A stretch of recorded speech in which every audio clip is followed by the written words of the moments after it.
So this is the second day here. So I thought I would start by giving you a tour of the room. So these were beds, and if you want to get up and walk around, we can all give a tour. So this is my dinner. I brought my own food with me because I got way too ill too many times. So I got a bit of a Heinz.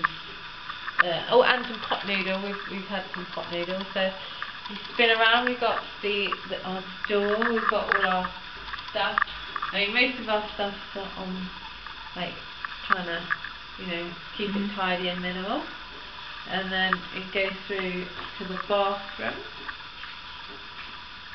So this is quite a typical Bangladeshi bathroom. I mean, it's quite good. You've got the commode chair and some flushing, and it all works. So it's not very typical, I suppose, but it's quite a good bathroom. It's got a nice shower and everything. Yeah, so this is where we're staying. The bed was a bit hard, so I had to get a foam mattress to put on top of it so that my skin doesn't suffer too much. Don't want any pressure sores. So yesterday we met with Sharif from CRP, and we basically spent the whole day having a really long meeting just to get so that they get an idea about what we're about, and we get an idea about what they are about in their organisation.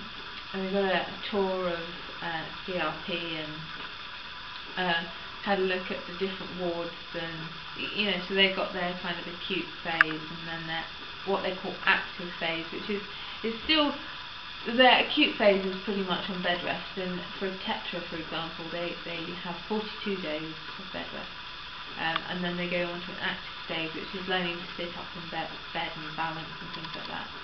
And then they go into a rehab stage, where they learn wheelchair skills and learn about how to have self-care and things like that. We looked at the halfway house, which is it's a little kind of village, I suppose, where they have different types of houses that you can go and stay in for 2 weeks before you're discharged.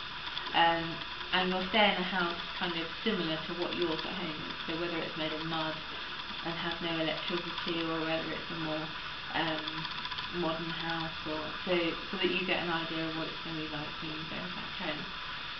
And then I was going to do a video about yesterday, but I was exhausted and we went straight to bed. And then we got up really early this morning, and we went to visit some people in the community, just to get an idea about kind of what life is really like out here. And that was quite shocking, really.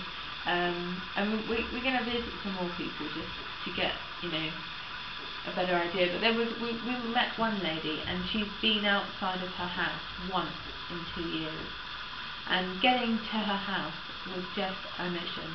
I was sweating by the end of it. It was like that I was being lifted and carried over these really rocky paths next to this kind of water that looked like I was going to get cholera if I fell in it, which wasn't great. But then another person we visited wasn't actually in because he was out visiting his relatives and so on. Which, I mean, it was a shame that we couldn't meet him, but it was great that he was getting out and about and doing stuff and living his life. So that's all so far, really. And so tomorrow we've got another big meeting with everyone to talk about whether we can put the carer training into practice here. And then we'll go and visit some more people just to get a really good, better idea about life here. Because we need to understand what their needs are and how their life is, so that we can tailor the training to them. And there's no point turning up going, oh, this is what we think you should know, because it might not be appropriate. Yeah. See you later.